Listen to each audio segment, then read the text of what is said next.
There you go. Yeah. Yo, What up? what We up? live. We live. We live. We What's up, live in the fellas? house. What's What going up, on, good fellas? fellas? Yo, yo, What's up? How y'all? We Kevin, good. We What's Kevin. good. good, brother? Another But day that the yo, Lord man, has blessed you. yeah, yo, I actually had to make a list up. I don't know. I made me a long list and started Hmm. eliminating them, man. But basically, I came up with my favorite 5 female MCs. No particular order, but I No got order ward. no particular order. But I got MC Light, Queen On my Latifah, list. Lauren Hill, Hmm. Roxanne Shante, See? and I got an honorable mention. Okay. Well, actually, Missy Elliott, but then I got an honorable mention because she just came out, but she lost. She nice, Rhapsody. Okay. Okay. But here we Okay. go. Okay. I think my top MC would probably be Roxanne. For one, Hmm. she, she did everything from the top from the dome. So Right. she would be, to me, she would be comparable to Black Thought. She never wrote her stuff down. She just went in the booth, spit, Okay. and walked out like it was an everyday occurrence. So and she actually Yeah. ripped Yeah. Yeah. every lady she went against, couldn't say nothing. True. Yeah, that's my top. Chill. Chill. All Chill. right. So, I'm so gonna who's that go number one I'm again, next. Ward? Roxanne Shante. Top five. She Top she five I mean female. Top five female. yes. Even Top though five. Light's my favorite, but top But MC I gotta give it to Shante. I got you. Mm. I got you. I got you. Shante, got you. Hey, INF, let me roll with my 5. Go ahead. You got it, E. All right. So I'm gonna go with Queen Latifah in this order. Top 5 to number 1. Queen Latifah. I gotta give it up for UNITY. That's number 5. Right. Number 4, I'm gonna go with MC Light. Ty. Yeah. Number 3, I'm gonna go with Roxanne Shante. I remember her back in the day, man. Just listening to her, man. We was probably in middle school sometime. Mhm. Started, yep. Yep. And then I'm gonna go with Yeah.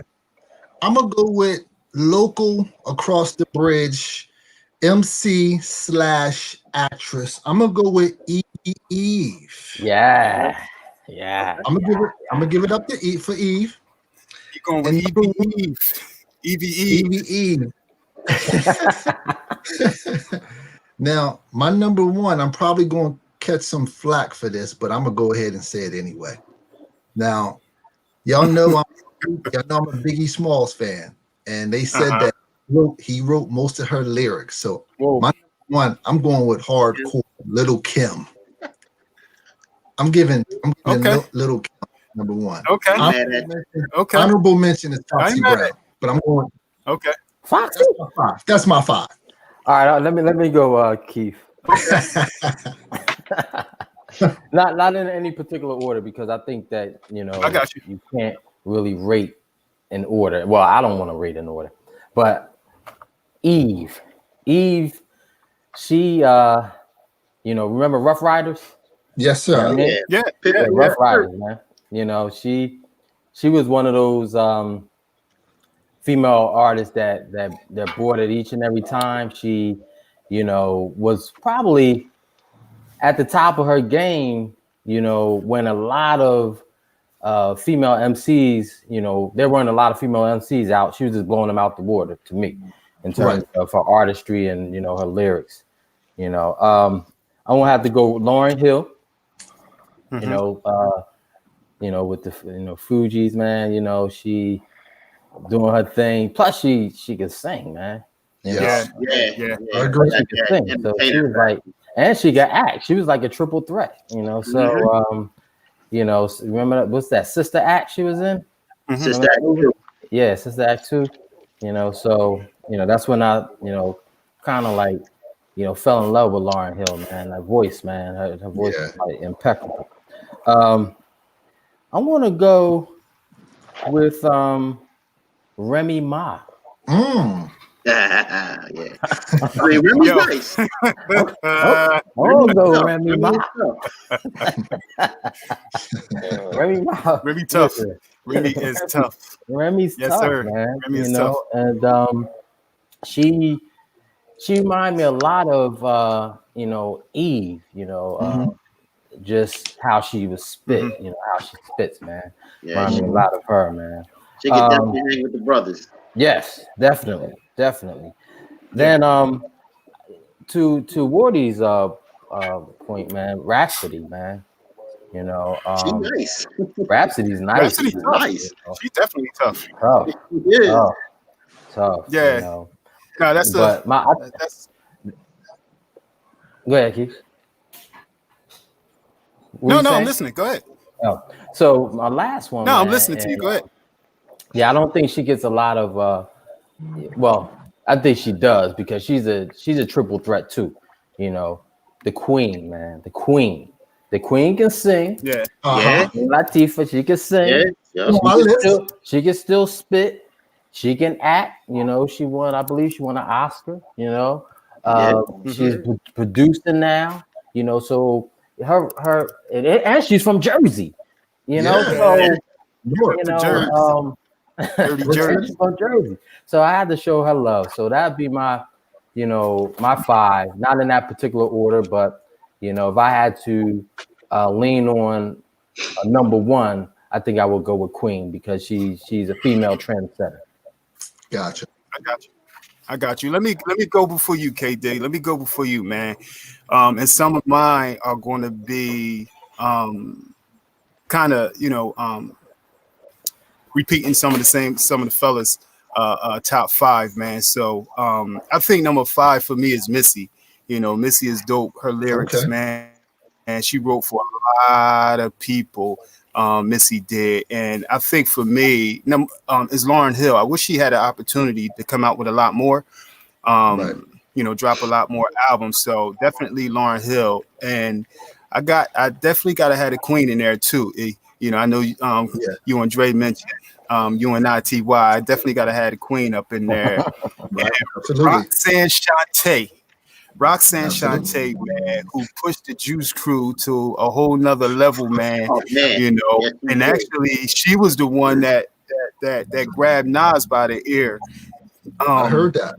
And got Nas started, man, and told Nas he better get up on his game. So, definitely got to put Roxanne Shante up there. My number one, man, all time. My number one all time. I got MC Light, man. She's still in the game. She's still DJing, still out doing her thing, man. Her bars, man, she was killing it, man. I love me some MC Light, man. So, yo, Haas loved MC Light, man. Haas, he loves MC Light. yeah, I remember. Haas loves. Yes, sir. You can't leave MC Light out, man. Yeah. I got some honorable mentions I want to throw out there before you go, KD. I gotta give Eve, man. I gotta give Eve some shout out, man. Rod Digger, Rhapsody, man. Remy Ma. I gotta give some shout outs, man. I can't leave them, hanging, man. But for me, MC Light, man. MC Light for me. When you think it really matters, nah, MC Light be dropping them joints. Go ahead. What you got, KD? Let me get my glasses on, man. KD coming with some Nicki Minaj. KD coming with some Cardi. Coming with some Cardi. Brother Dre, how dare you insult me with Nicki Minaj? How dare you? I'm insulted. I don't want to talk to you the rest of the night, Dre. Oh, man. I want to talk to you the rest of the night. Everything you say, hey Dre, everything you say, I'm gonna ether you tonight. Okay, I'm a Nas your Jay-Z. I'm gonna ether you. Okay, don't disrespect me with Nicki Minaj. Oh my God, you owe me an apology right here on national. Yo, what TV. About Trina, man? Trina, you owe me an apology right here on national TV. You're not even apologizing, man. I don't apologize. Okay, because you're a black man. That's why. Because you're a black man. Black men don't apologize. Oh man. All right. Can I have my space real quick? I ain't gonna preach like y'all did on these female rappers. Man, go ahead, Joker. But no honorable mentions and nothing like that. No particular order. the Brat. Okay. So Funkified. Yep. I think she kind of set the groundwork for a lot of female MCs when she did come through. Another one that's kind of on the low a little bit is from Diggable Planets. I like Ladybug a little bit. Yeah. I like their Ladybug. flow. I know they didn't Her have an flow is nice. extensive body of work, but if you listen to that whole first album, you will hear her flow was like really terrible. Really not terrible meaning bad, but she has some But bad good meaning good. yeah. She is a good lyricist. The other one, I don't know if I can. Where I never go. He bounced off. Yeah. I don't know if I'm wrong for saying this one, but I'd have to say Salt and Pepper. No, there ain't wrong for that. I mean, I know it's a duo group, but still, I mean, they had a lot of hits. They had a lot of hits, you know, and they celebrated us with "What a Man, What a Man," you know. Yeah, sure.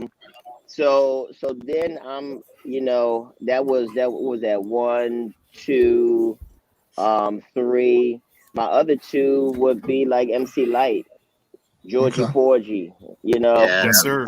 You know, that's my 4. And then number 1, like y'all said, is Lauryn Hill. I think Miseducation of Lauryn Hill was one of the top 3 hip hop out in that top 5 hip hop albums, period. But y'all gotta listen to some of her other work. She has an album called The Mystery of Iniquity. And it's got about maybe close to 25 to 30 cuts on there. And that's when she went off the grid for a little bit.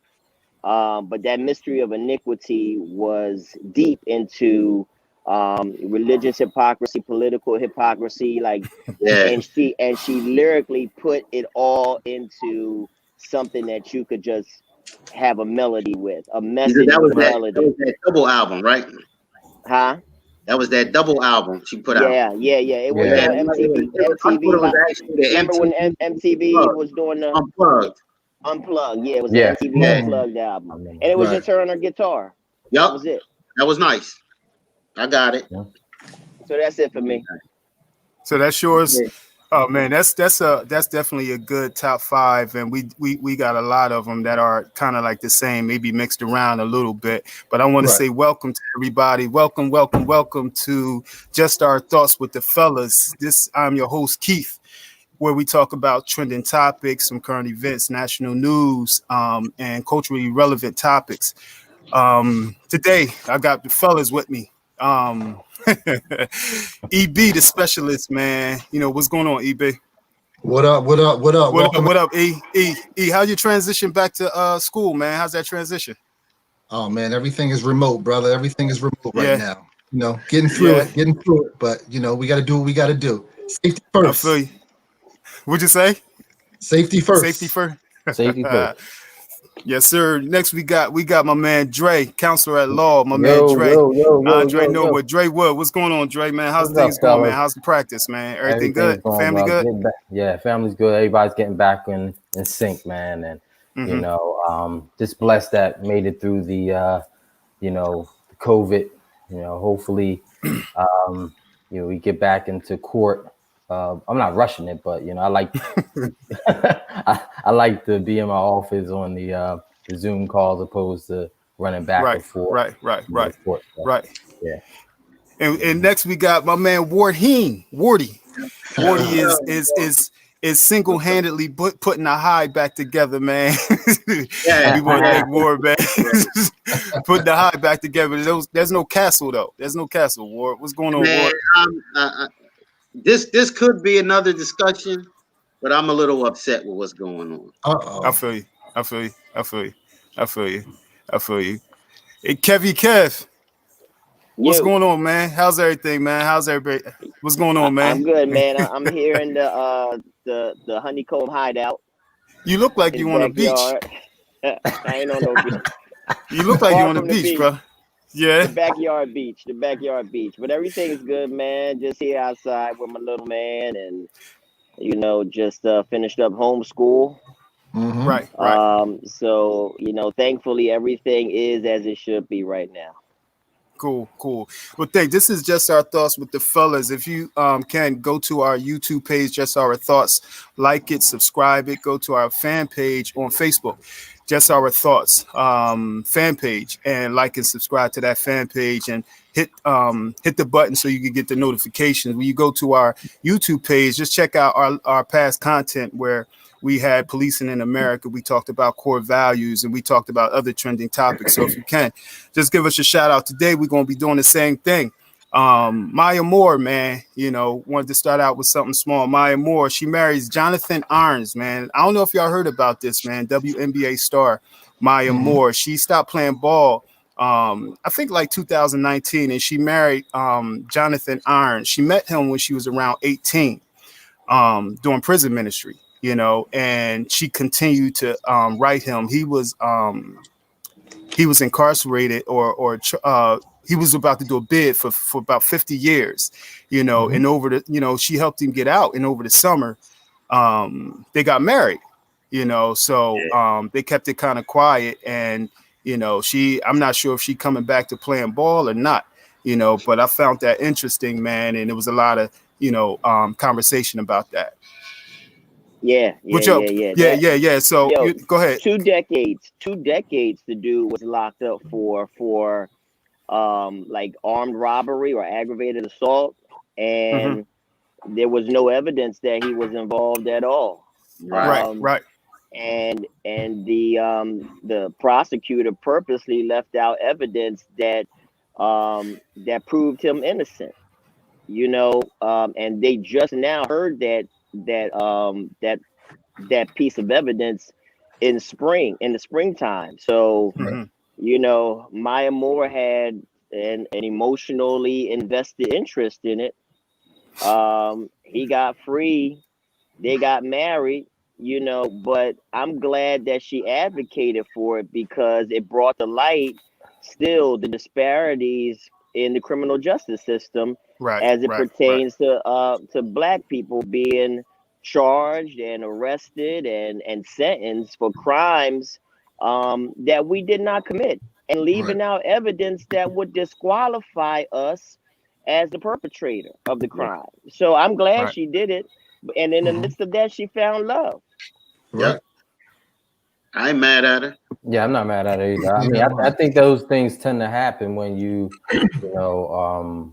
are passionate about something and passionate about someone, and I guess that going through what they were going through, and her going through it with him at the time, they got this emotional connection, whereby she believed in him, and who knows, she may have been the only one who believed in him at that time, because when you're sitting in not represent some of these guys who sit in prison, sit in jail. He opened up. He opened up, and he was vulnerable, and she became vulnerable, and it's the thing where some of these guys believe that no one believes in them, man, and they need that, and they need that not from only their lawyers, but they need it from their friends, they need it from their family, and he was able to find love as well, going through the process, because she believed in him. And the fact of the matter is, she, as Katie said, she brought notoriety to his particular issue, which happens more often than we would like it to. So I'm not mad at both of them, any of them. Right. Coming from somebody that really didn't have any ties to him, didn't know him, that believed in him and wanted to help him. That was cool. Right. They didn't have a if you will, any judgmental type of things that she was here to just to gain some notoriety, or he was using her to gain some notoriety. Yeah, because she was playing ball. She was like, put that on hold, and I'm gonna help you out. Yeah. Right. If that ain't backing somebody, I don't know what. That's passion. I think what sticks out in my mind is the fact that it's a shame when somebody is like wrongfully committed of a crime and then they have to do the time for that. But take off my hat, man, to Maya Moore, man, who looked at this as a way to help someone out that she knew was innocent after she had an opportunity to listen and hear him and hear his case. And I just think that it was kind of like a love at first sight type of thing, man, with it happening. You know what I mean? Anytime you could not play basketball for a season or two, miss out on money and miss out on accolades. I mean, that shows you, man, that this was true love. I mean, she had 4 WNBA championships, man. So just wish them the best, man. And, you know, I just want to watch them as they continue to fight for social justice. You want to talk just about, like you said, but real quick, like you said, she was at the good. top of her game. She was at the top of her game. Yep. She was probably the best player in the WNBA at the time, Yeah. in the prime of her career, and to give all that up to to pursue something that is so important outside of basketball and championships. I salute her, man. I salute her. Yeah. Now, When you talk about altruistic, man, that's the definition, man. Just to be able to give up your passion and to help somebody else, man. To give up your entire career at that time when you at the top of your career, and help someone. Yeah, at the top, man. You want to talk about an altruistic act, man. That's one in its truest form. Go ahead, Dre. I'm sorry. No, all I was going to say is that and I hope no one is giving her any backlash, in terms of family and right, friends or what have you, because we can do that as people, man.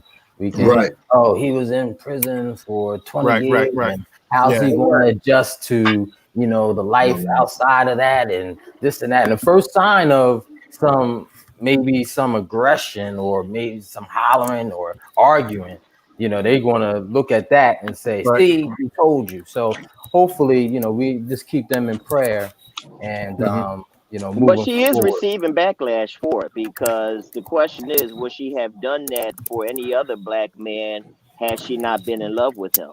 I mean, she is receiving backlash on that part. Would she have been as passionate? Would she have given up her career had she not been emotionally invested in it? So from that perspective, there are some that are questioning her intent and her motivation behind it, but irregardless of that, I think it just brought a great spotlight on the disparities and how black people are not treated fairly by the criminal justice system, period. Right. But she's going to have her haters. I just wish her well, man. Let that joint continue. Yeah, we just gotta keep them in prayer. Black love is beautiful. Let them do their thing. Yeah. What you got, Keith? I'm waiting for E. Hey, man. Well, listen. The notorious RBG has been one of the hottest trending topics over the past 3 days, brothers. And I had a chance to hear some of her search accomplishments and all that other good stuff, and listen to her legacy. But I think I wanted to hear from the fellas. What bothers me the most is they have turned this into a political game where Mitch McConnell refused to allow any consideration to Barack Obama to fill a Supreme Court justice nominee seat when he was in office, and he had probably about a year. Not quite. And some change left. I think it was about 8 months or so. Okay. Yeah. Well, whatever it was. Oh, yeah, he had a lot more time. Whatever it was.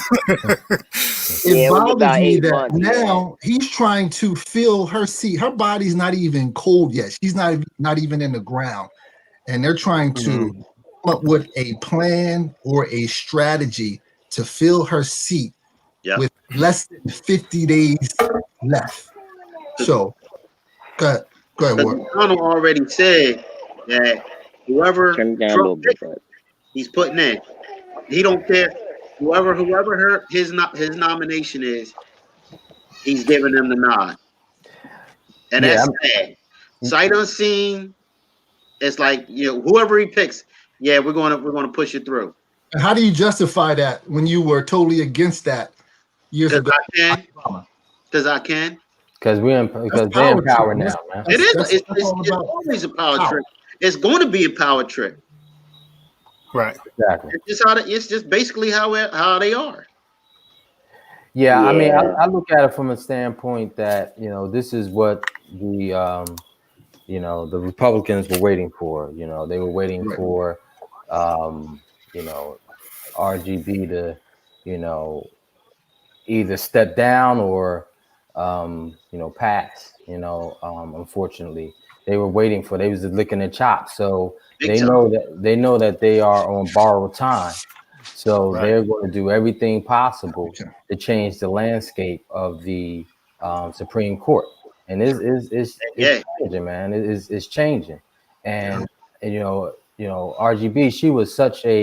She started that. I don't really like to call it feminist movement. I don't really like to call it that, but she was very instrumental in bringing women's rights to the forefront. And definitely she advocated for that as an attorney, and she kept that advocacy alive when she reached the bench. And I admire the two Supreme Court justices I most admire are RGB and Thurgood Marshall. Right. Those are the two that I really admire.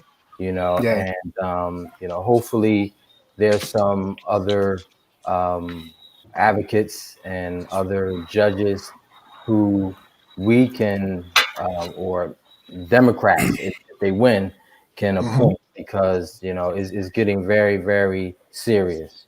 Yes, it is. Well, I mean, that's one thing I wish they would stop. Like they getting blinded by the parties. Like when it comes to like a judge, wouldn't you just want the one that has the most with the better morals and values to sit on that seat instead of just because they're Republican, and we can get them to sway our way. But I know that's kind of how it is. Yeah, I mean, bad as it is. But that's the thing. It's a thing where, hey, if let's say for instance, we're running skins versus shirts, so to speak, in basketball. You know what I mean? And it's my time. I could pick my best four.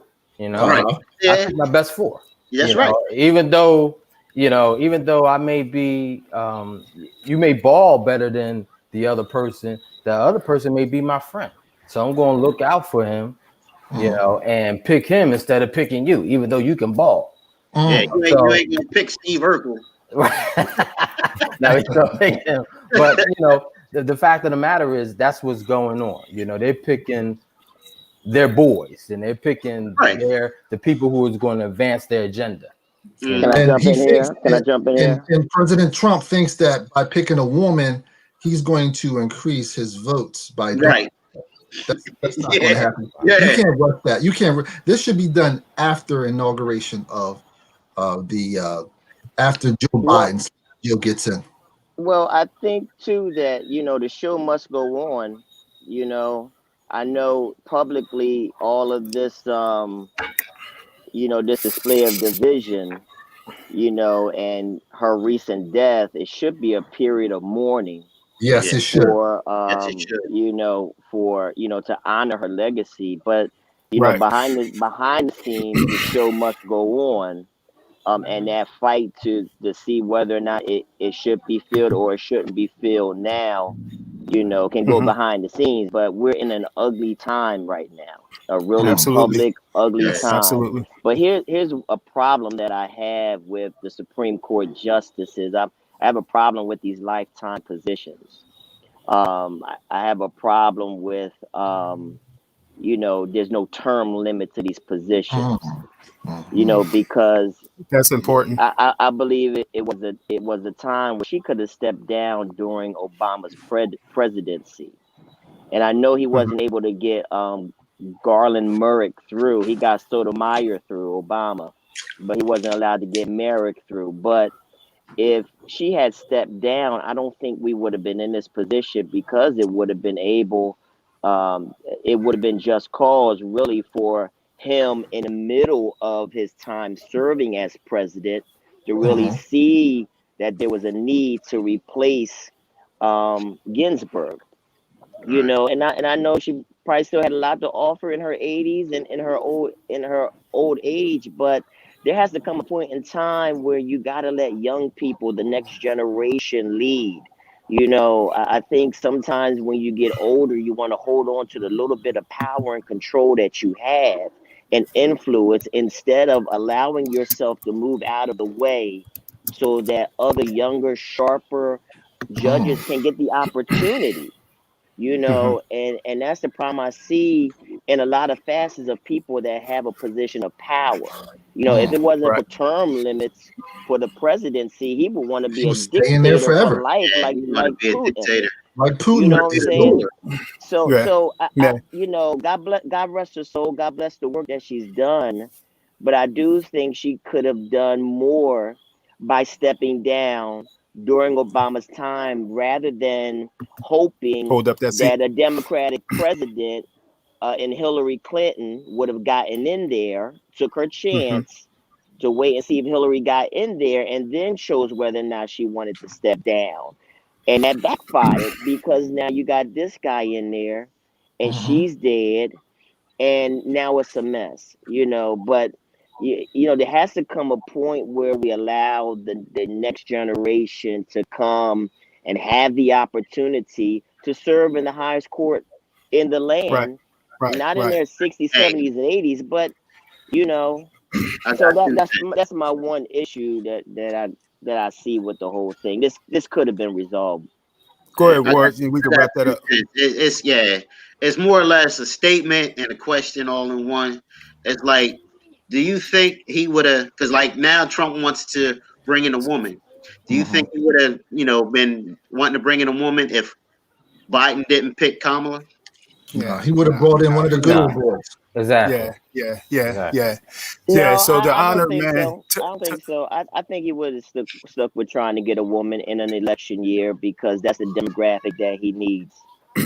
Yeah. So in honor of the notorious RBG and definitely the great and amazing John Lewis, one way we can honor them is to get out and vote for this upcoming election. November 3rd. Hey, so another trending topic that briefly I saw, and I don't know if it was yesterday or Saturday. Bronny, I don't know. Did y'all see that Bronny James Yeah, thing? who Yeah, cares? Bronny. I thought that Yeah. was I thought it was funny, man. That a lot of people went crazy, over Bronny, man, and and his dad. He's a young man, and people forget what they did when they were 15 and 16. A lot of people start judging, man, and making comments. So I thought that was interesting, man. The Cuties, man. We wanted to touch on Cuties, the Netflix special Cuties. That came out is a 2020 French coming of age drama film where 11-year-old Ami, young lady Ami, is starts to rebel against her family and against her mother, some at times against her grandmother. She seems to have an issue with her dad too, and her dad doesn't even show up in the movie, but she begins to. It's a lot of peer pressure, but with that, there's been a lot of controversy behind this movie, behind this Netflix movie. Some say that is very seductive for 11-year-olds to be dancing, exotic, kind of pushing the envelope of, I don't know. I don't want to say trafficking, but there's a lot of other stuff going on. So, I wanted to get your ideas, man, and y'all thoughts on that. If we, and someone said, Justin even talking about it, if there's a hashtag said called cancel Netflix because they want to cancel this special called Cuties. Y'all get a chance to check that out? Yeah, Yeah, man. I watched it this morning. Listen, if I can go first, Wardy, I'm sorry. Go ahead, brother. First of all, it was hard to watch. Yes. It was hard to watch. I watched it in bits and pieces. It was, but as I put the whole thing together, I had to, sit back and understand in terms of the I guess the culture. Okay. And when I say the culture, I mean the the location where this thing was taking place. All right, it was a French film, but it wasn't taking place in America.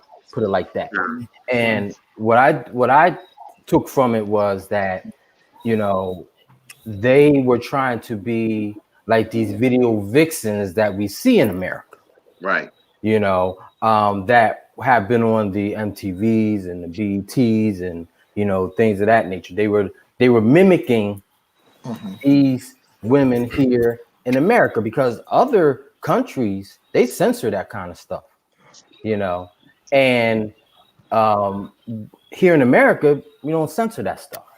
You know, that stuff is, you know, looked at as expression, you know, as freedom of speech, you know, and I think that these young ladies or girls, you know, children really, you Yeah. know, mimic these things. And I have an 11-year-old, and she's so far removed, you know, from that, you know, whereby I looked at this movie and I was like, you know, I couldn't even imagine my 11-year-old even thinking that way, you know, even processing this stuff that way, you know. But I also had to look at it from a standpoint that this wasn't taking place in America, you know, this was taking place in another country. And what this young lady was doing, I believe her name was Ami. She was right. She was, you know, struggling and wrestling with these demons. You know, the demons that, you know, and when I say demons, I'm not saying in the physical sense. I'm saying in the internal, right, the spiritual sense, because of her upbringing, you know. And it wasn't until she met, and this movie had a lot of layers to it, man. yeah, You know, it had a lot of layers, albeit it was so difficult to you know look at. It has so many layers to even process as, you know, a 40-something-year-old man, you know. um and I'm not as critical as people may be, you know, in that regard. You know, I'm not as critical because I think that it came from a spiritual sense. It came from a, you know, cultural sense. It came from, you know, I believe that these little girls over in other countries look at America as a, you know, blueprint, you know, like, hey, we could be famous doing this. If you really look at the film, the girls that she initially came in contact with, they weren't that seductive. They weren't that seductive. She looked at these videos and she was like, listen, we need to do this. If we're going to win, we need to do this. But I don't want to spoil it for other people who may not have seen it. But it came a period of time when everything came to the head and they realized, you know, at least she did realize that, listen, she's just a little girl, you know, and that's how she's going to be looked at, not a woman. Yeah.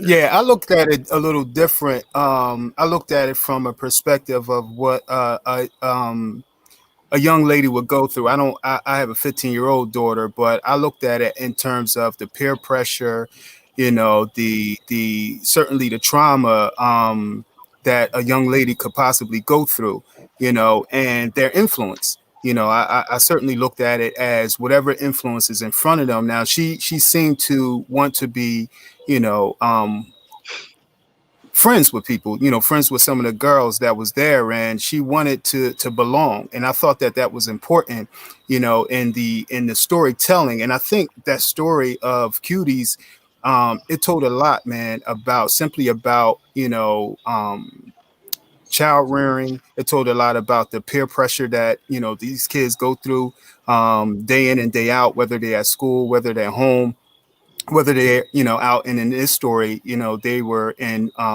dancing when she was hanging out with the girls. So I thought, I looked at it as a lot of influence. It wasn't when I first saw it, when I first saw the the backlash behind it, I thought, I was like, whoa, what the hell is going on here? Coming off of the conversation with P Valley and all those other conversations we had. But, when I saw this, I'm like, yo, not again. But for me, it makes you, before it makes you look at something before you judge it. That's one of the major things I got out of that, is that, getting a chance to really see something on your own before, jumping on a bandwagon of everyone else. So me, I had an opportunity to look at the trauma that they all were going through. The one girl, and I honestly, it been out by now, Dre, so I don't care about spoiling it. It's been out for a while. But I forget the one girl, the one girl who had the glasses, the Hispanic young lady who had the glasses, man. She was going through stuff at home. She didn't have a lot of attention, Right. so they didn't get a chance to highlight the things that she was also going through. But I didn't look at it as first. I think, what was it? It was so much going on, so a lot of conversation going on behind it. But I didn't think it was a couple scenes though. I did think were a little bit too provocative for me. Looking at an 11-year-old, but at the same, I didn't look at it from Netflix or the creators' perspective. I looked at it from the perspective of what 11-year-olds or 10-year-olds are doing, that we as adults, sometimes we may not be that aware of. So I thought it was I think it's a good, I actually think it's a good movie, to be honest with you, after looking at it. I think it's a good movie where you could have some conversation about it, with your kids, and talk about it, so I just go ahead, want Dre. to, I just want to interject something. I think the backlash came and is coming from the actual ages of the girls who were in the movie. They were 10, 11 years old, from my understanding. They weren't Right, like right. 15, 16 playing a 11-year-old. Yeah, they so were. I think that that's where a lot of the backlash is I got coming, you. that I got they you. were actually the age. But reading some of the comments, the director wanted to keep the authenticity of it as Absolutely. well. Absolutely. So Absolutely. she was able to do that, but to kind of to her demise. Yeah, They're yeah. looking at it from that perspective. So Right. just If wanted to I say Right. that. could, real quick, Go ahead, E. being a father of little boys, I don't have any daughters, but I do have nieces and little cousins, and I kind of was thinking about that as a whole, and maybe I put my personal feelings into the film, but it was the message delivery to me was just a little disturbing. I know that it's real life issues and real life peer pressure that comes with that, but it was like, wow, I can't believe that this is what's happening amongst this age group, and it's real, but it was just hard to pretty much stomach and digest it for me. Mm-hmm. Ward, you good? But I'm gonna go last. Oh, okay. I'm gonna go last.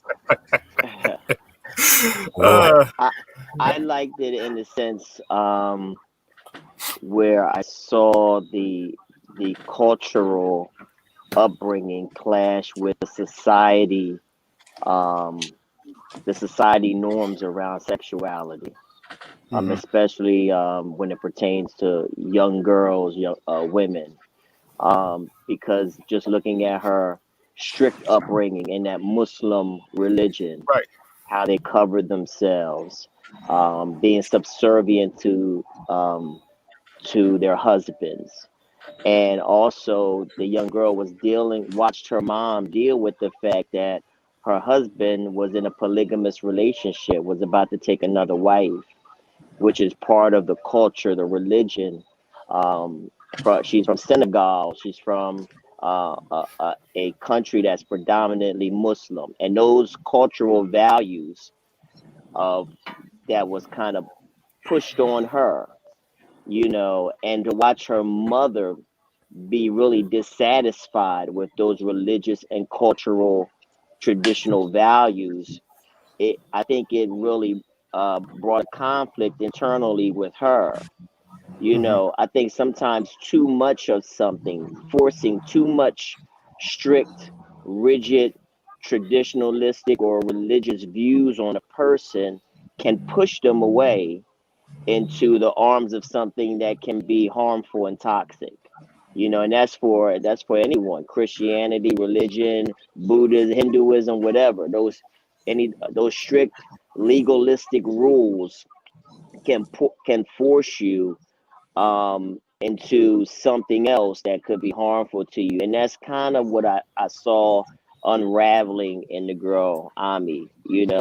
She wanted to rebel, which is something that's common to all of us. How we all rebelled, and we may not have gone to do any twerk videos, but we rebelled in some. What We you call them, rebelled in Kevy Kev? some Twerk? twerk videos, dance groups, but we all had our own method of how we rebelled against our upbringing. We all wanted to do things that we were not allowed to do when we were younger. And some things were out of protecting us. Some things were out of, just wanting us to grow up like those before us. But there was a lot of trauma that I saw in this. With the women in her family, being under this patriarchal system, where the man can get to do what he want to do, have as many wives as he wants to, can exchange, and can bring this and got to bring this woman home, a younger woman, and that just causing a lot of conflict within this young child that can't really process that.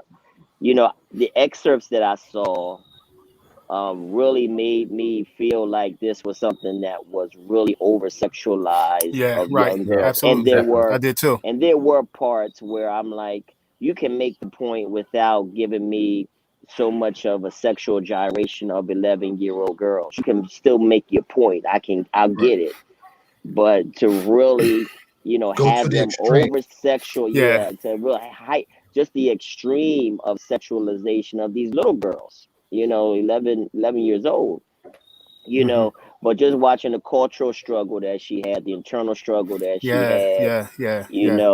and the rebelling is something that we can all relate to. We all go through that struggle of either wanting to conform to the standards that we grew up with, or wanting to transform into something that we've been kept away from. It definitely had a message in it, but I think Hmm. that they could have still made the message without being too provocative with the young girls, which wasn't many. But this leads me to say that this gives you a clear lens of what our young children are exposed to. The girls were in the bathroom watching pornography at 11 years old, talking about the men's genitalia size and things of that nature.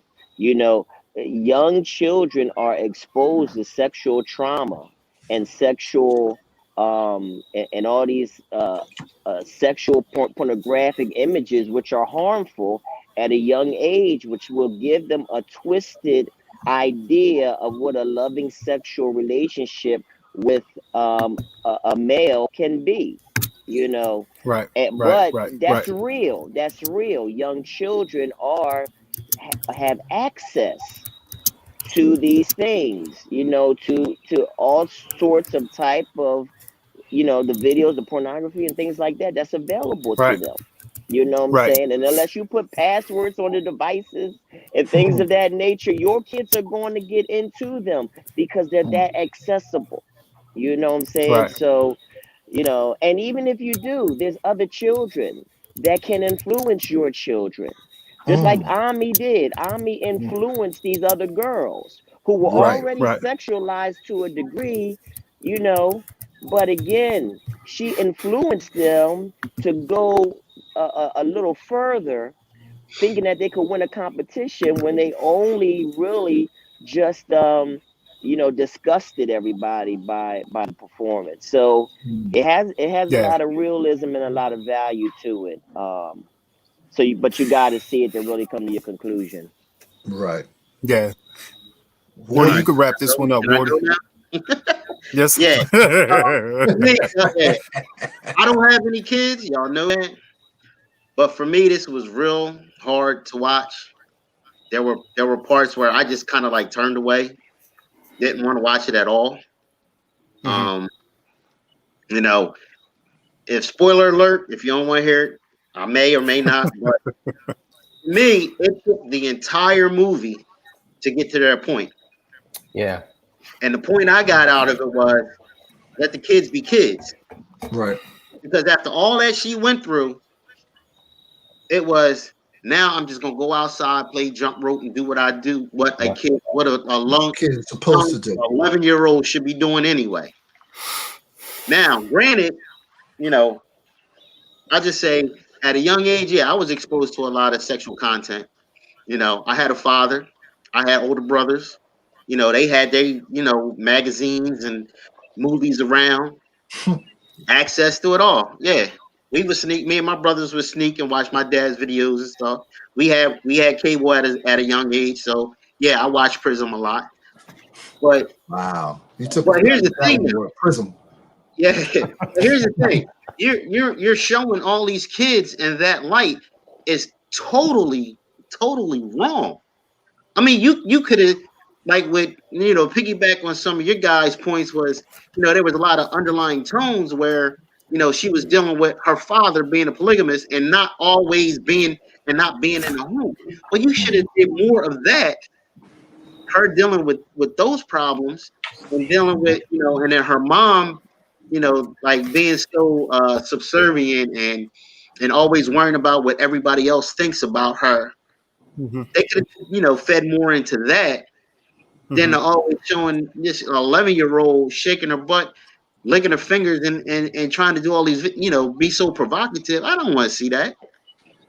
You can Yeah. imply those things, but you don't have to, and the cinematography was very disturbing. Yes, it was. The way, I mean, come on, man. It was They were like zeroing in on it, camera man. started going up and down. I'm like, yo, what is this? I'm like, But see, man, that was to my to me, point. that's not artistic. I Right. don't want to hear anything about, well, they were trying to prove it. No, that was a pervert behind the That camera scene. and in that director's chair. To me, that's just perverted. But to my point, that's what I was trying to get at is that this is a film that's not an American film.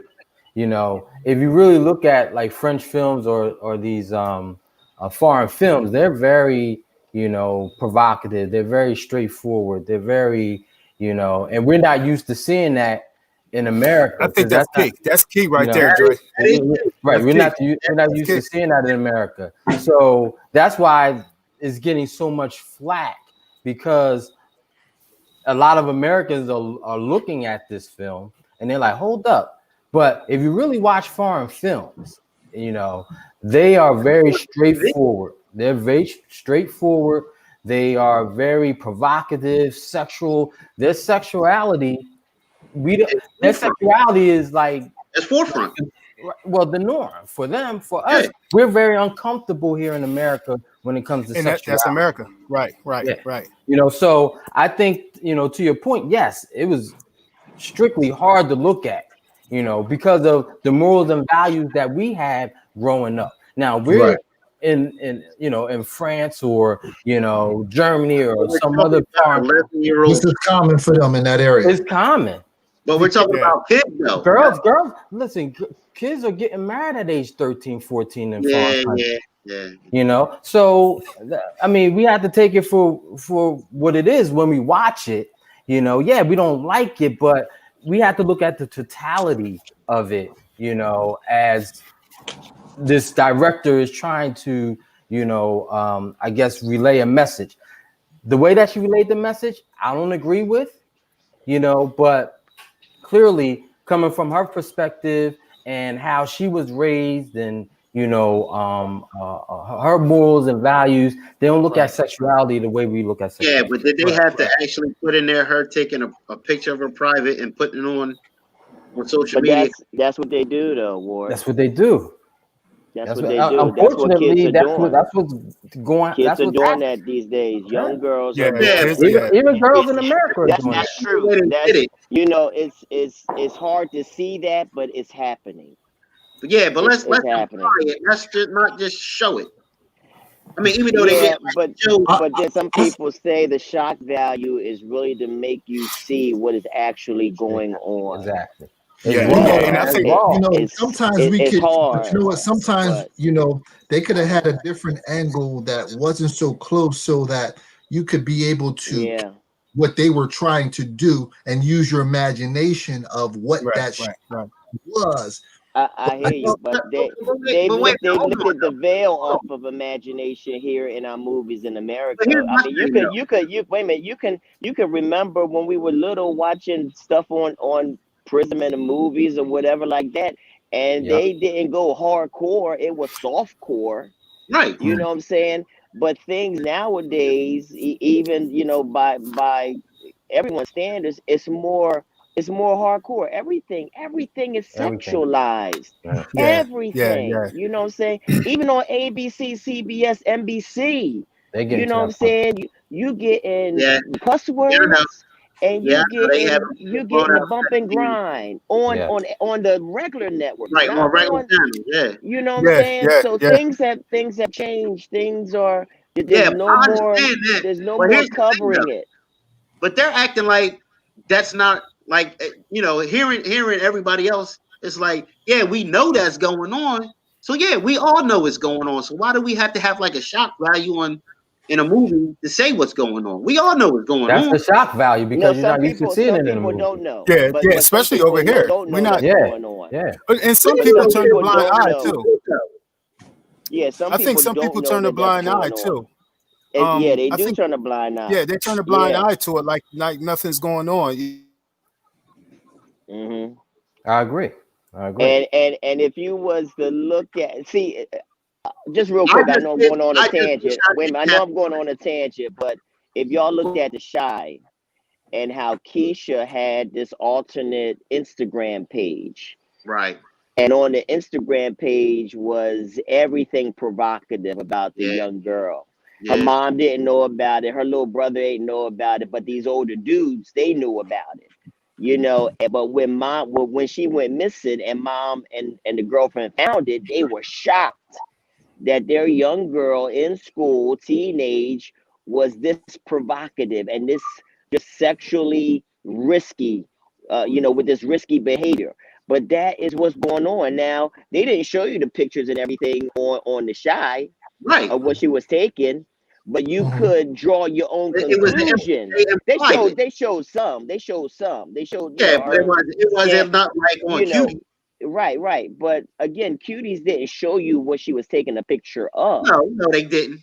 All right, but they show you that they're actually willing to show themselves like this out there on the internet. It's happening. It's real. It's happening. I didn't get peer pressure out of that because her friends didn't pressure into doing those things. But they pressured her into going to take a video of the boy pee in the bathroom. They did that. So there's a correlation there. But she was trying to be their friend as well. So she wanted to, say, hey, well, I'm not afraid to do this, that, and the third. And she was at first. She was afraid to do certain things at first, but then she got the heart, and there was some peer pressure there, definitely, though. Mm-hmm. Yeah, and I think a lot of it had to do with acceptance and belonging. I think that was huge, for her. Yeah. For Ami. So that's a Netflix special, man. Those are our thoughts on the Netflix special. The next, man, is the meat.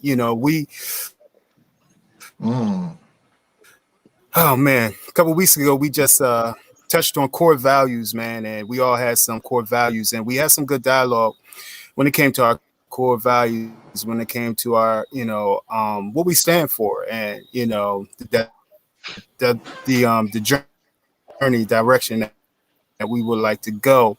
And out of that conversation came forgiveness.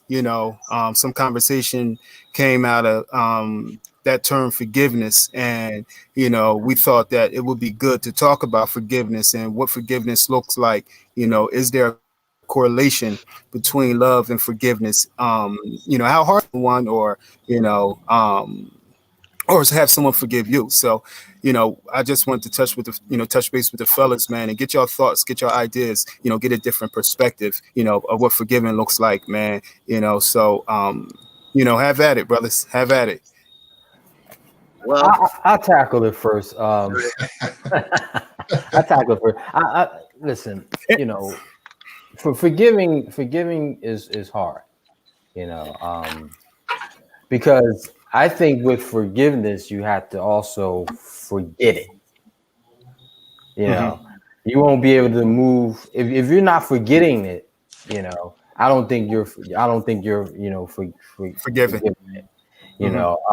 And it will show the unconditional love that you have, for a person. I think they're intertwined. Unconditional love, forgiveness, is intertwined. When you're in a relationship.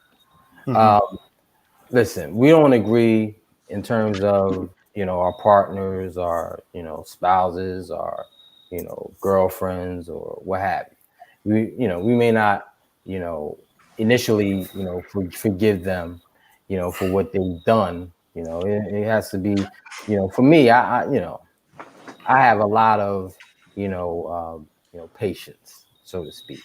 I do. I have a lot of patience. Whether it be with friends, whether it be with family members, and whether it be with spouse. I have a lot of patience, and some things get to me. But I'm able to move on. I'm able to forget it. I'm able to forgive, put it in the past. Because if you hold on to it, and this is just my opinion. If you hold on to it, you're not really forgiving the person. Right. If you bring it up, 2 days later, if you bring it up a week later, if you bring it up, 5, am I I'm right? with you, Dre. I'm with you. Yeah, you want that. You keep bringing it up. Right. If you keep on bringing it up, you haven't forgiven me. Right. So that's how I look at it. I look at it that people say, "Oh, I can forgive, but not forget." No, you're not forgiving me. Right. You're just not. So Dre, let me jump in real quick on that one. Hey, you got it. Let me jump in on that real quick to Dre's point. But I think that the issue that we run into is sometimes it's not forgotten. It lingers. So if it's still lingering, then you really haven't forgiven that particular person. Okay. That forgiveness is like you choose to let go of resentment or revenge. That's how I see it, But we run into that situation where you still want to beat that person up over and that transpired. What if the situation is not just forgiving someone else, but what if it's just really just forgiving yourself? That's deep. I mean, I can take that. Go ahead, boy. Because from personal experience, it was with my marriage. It was I had a lot of resentment about what was going on. Easy. So Drake, sit back and again. Easy. There was a lot of resentment, and after it was over, I had a lot of weight on my shoulders about it, and so it was like a couple years after the divorce, it was like, you know what, it's time to let all this go. I'm really struggling with it. So I actually had that. We actually talked, and I was like, I forgive you for whatever, all the stuff you did. It's like, that was in the past. You know, I gotta let it go. I gotta let it go to move on because Right. not just for you, but for me. And trust me, I'm not gonna forget it, Dre. I don't forget. You know what I mean?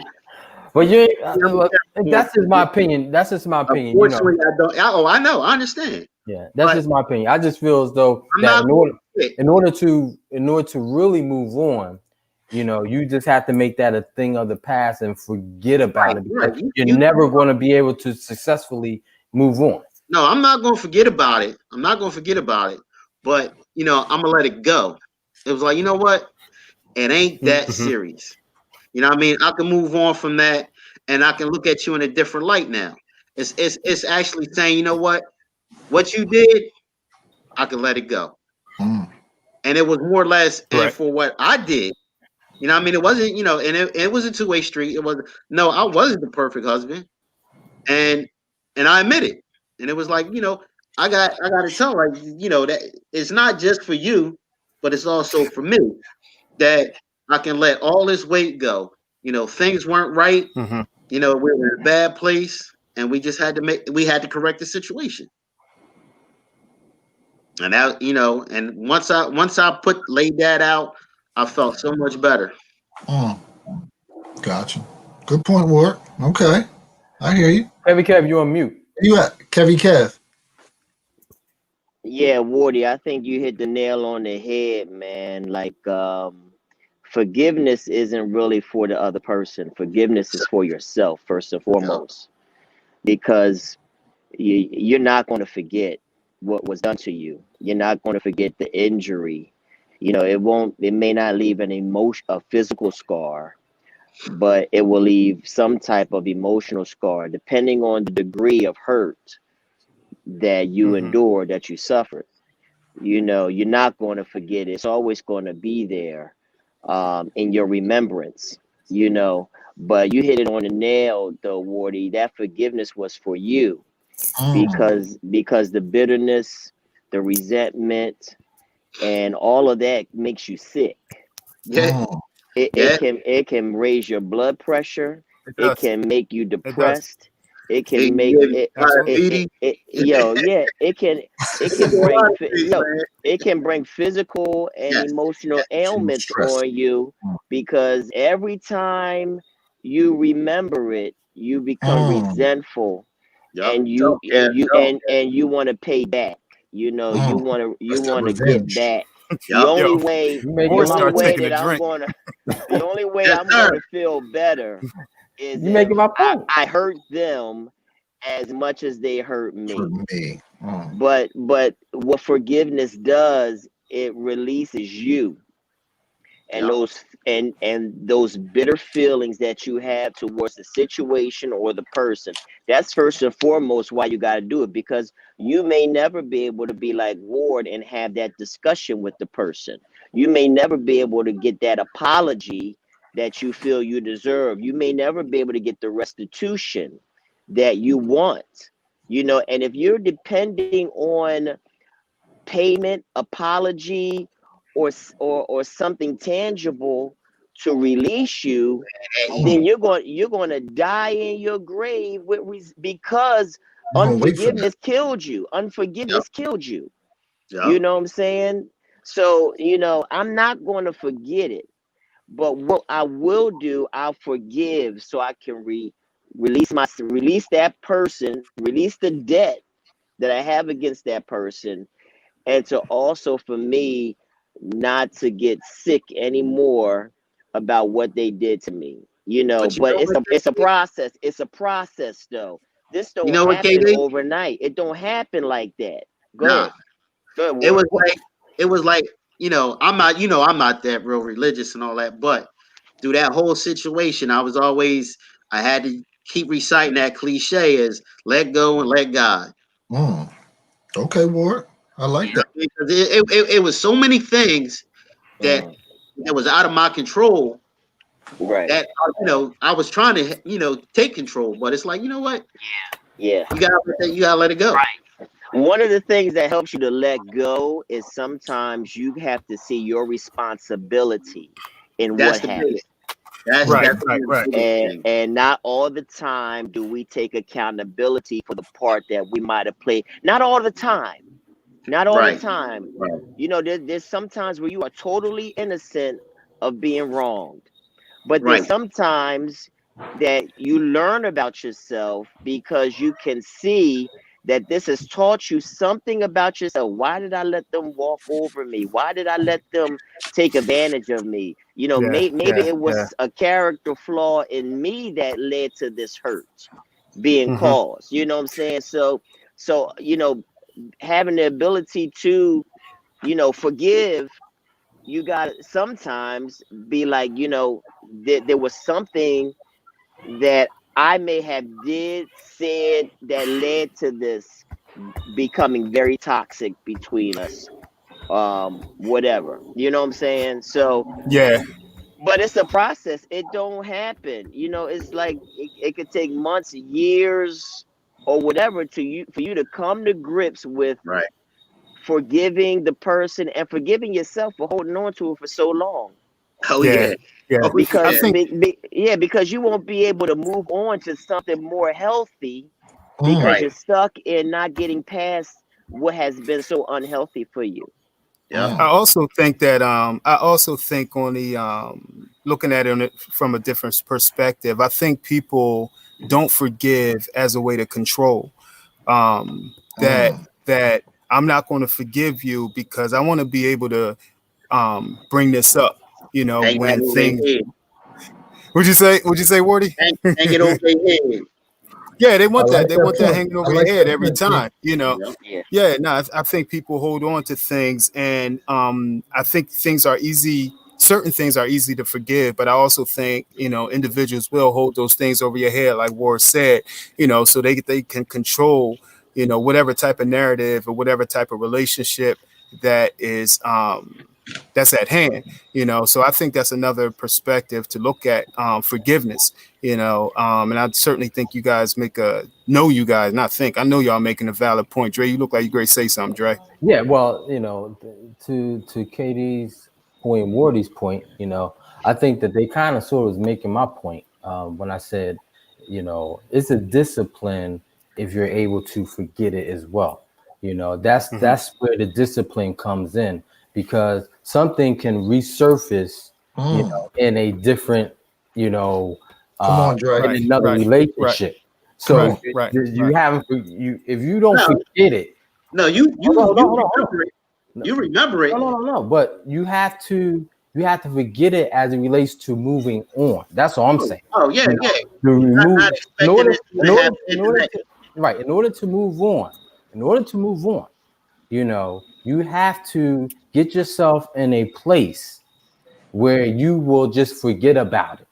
You will forget about the things that happen in that relationship. You have to, in order to successfully move on, I because don't what you're agree. doing, you bring that baggage, Yeah. It's not into. Right. necessarily I baggage. It is, I don't I don't I don't if you haven't forgotten it, you will bring that baggage into another relationship. here's That's a what here's a you will couple do. things. Here's a That's what you couple will do. things that I'm gonna say to that is that to what Dre is saying is that like Woody keeps pounding on you cannot forget it. What you can do is you can compartmentalize it. Okay, you have Compartmentalize it how though? here's the thing. Listen to me. I'm about to explain it to you. You Don't be so have efficient though. Would you you say, Dre? have he's about to have unforgiveness with me because I'm trying to Oh get it. man. Forget about it. You can't forget it. How? Forget Felicia about it. Dragons. Yeah. Hey, y'all But Over there. what I'm saying in the psyche of a person, you have a file cabinet where you can compartmentalize things. You know what I'm saying? You can put things in a file, in a drawer, and it's still there, but in order to get to whatever else is important in your thought process, you got to be able to close that drawer to move on to the next important task so that you won't be paralyzed by what happened. But again, it depends on the degree of the hurt. But what I'm saying, wait a minute. It depends on the degree of the hurt that you have endured, because some things you can't just forget. Like, of course you gotta go through some therapy to really be able to try and heal from a lot of the trauma that somebody has done. Again, it's the degree of it. Like, this right here, me and Keith get into an argument or whatever like that over something. Boom, I can forget that, but I can forgive and I can forget that. That's trivial. That's trivial. Right. That's trivial. But you know what I'm saying? In forgiving him, I won't use that as ammunition moving forward. Some people can bring up the past hurts, and that's what I was talking about with control. Right. But see, that's what as ammunition and moving forward. That's not true forgiveness. That's not true forgiveness if you're bringing up ammunition, bring it as ammunition. But what I'm saying, go ahead, Dre. Yeah, what I'm saying to you is you just made my point again, that it depends on, you said that if you and Keith get into a argument, right, and you have unconditional love for Keith, so you and he get in an argument, you're gonna forget that, and you're gonna move on because you're forgiving him as well. So that's why I think I led off by saying, if you have unconditional love for that person, you're able to forget about it, and you're able to forgive, and you're able to move on. But it's the degree. It's the degree. It's the degree of hurt. I think that's a little different with the fellas. Degree. Yeah, Why would it be any different? Why would it be any different? The thing is about forgiveness, though. Why would it be any different? If we got into an argument, like say me and EB got into an argument, but we squashed it, right? But damn what? Well, me. I'm gonna you ain't gonna forget, right? Right. What you say, Ward? You gonna bring it back? I'm bringing it up as a joke. I can't let go of some of the shit we did back in high school. It's a joke. But let it go. Well, for me, it's more or less to lighten the mood. No, it's hard. It's hard for me to forget. I'm sorry. That's just me. I don't forget. I don't forget. It's not much that I can forget, but I can forgive you. You know what I mean? Right. If I get into an argument with any one of you guys, right? Yeah, that was done. Yeah, it's over with. You know what? It also has a lot to do with the person too. If they're strong enough to realize what this whole thing is about. Some people, like you said, Ward, some people are easy in their mindset to forgive, where other people are not. So I think you have to take a look at that person and their personality and how they handle certain situations. Right. I agree. Okay. I think level. I wonder if the level of the relationship has a lot to do with it as well. When we talk about the fellas, we have a high level of respect, a condition of love, for one another. So, we have boundaries as well, that we won't cross. And I think that plays a big, humongous deal when it comes to, our interactions, so. But that was a bad comparison. What'd you say? That was a bad comparison with us. No, I was just using us, but I know we were talking about relationships and different things. So go ahead, KD. Well, the thing is that now you're talking two different things. You're talking forgiveness and reconciliation. I can forgive somebody and not be in relationship with them anymore. Right. Absolutely. I can do that. So I understand. Like, if I value a relationship, I want to be able to reconcile, have forgiveness, and restore the relationship. But I can still forgive, because forgiveness is for me. Absolutely. And that's first and foremost, it's for me to be able to release, like EB said, the bitterness and the resentment. And that bond. Right. Right. But for myself, to have peace in myself, for forgiveness. But to reconcile means that I have value in the relationship. So then there's the extra step that I've got to take for us to, like Wardy said, to have dialogue with the person. Right. You know what I'm saying? To see if there's common ground for us to restore the relationship. You know what I'm saying? But me having forgiveness is not dependent upon reconciliation.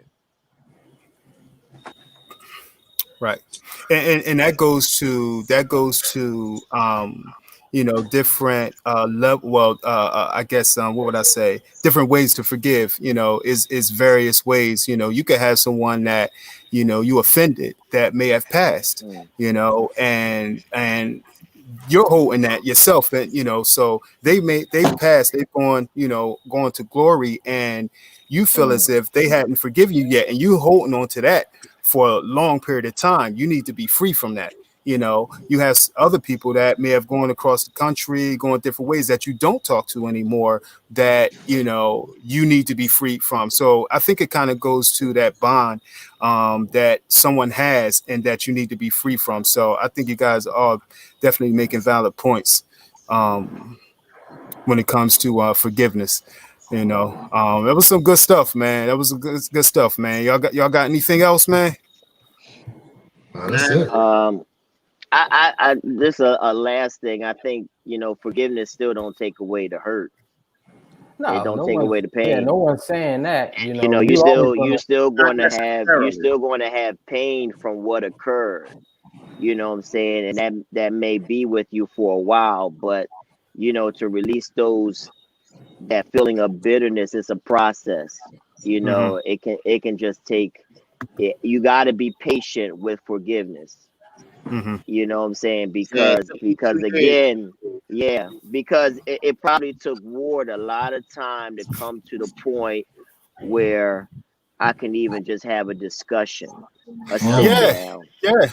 You know what I'm saying? And Ward, I admire that. That's like a symbol and a sign of growth and freedom, maturity, big time freedom. And you did that because like you had to liberate yourself from the pain that was associated with it. You know what I'm saying? So but that whole process gives you a good time to look at yourself. Yeah, self-evaluation. Self-evaluation, man. Yep. Definitely. Yeah, definitely. Yeah. Hey, so thanks everybody for coming out for another session, another podcast, another time hanging out with the fellas on Just Our Thoughts. We appreciate you. Go to our YouTube page, Just Our Thoughts. Like, subscribe, check out our past content. Go to our fan page on Facebook, Just Our Thoughts fan page. Like and subscribe. We'll be back in 2 weeks. We appreciate you. Have KD, a good one. I like the hoodie, man. The hoodie's nice, KD. Shout out to some of my family tonight. Hey, Wardy's family was on. Hey, Bates. Bates just got on. What up, Bates? We're Bates. Ryan Bates. What's up, Bates? Baby Bates What's is up, on? Bates? Baby Bates. Yeah, Bates just came on. I saw him and Anita. JD in the house. Maisha Arline was on too. Yeah. Hey, y'all, come check us out, y'all. Everyone that was on. Arlene Peace. Stevens. Yeah, go Packers. Go Packers, baby. Oh, man.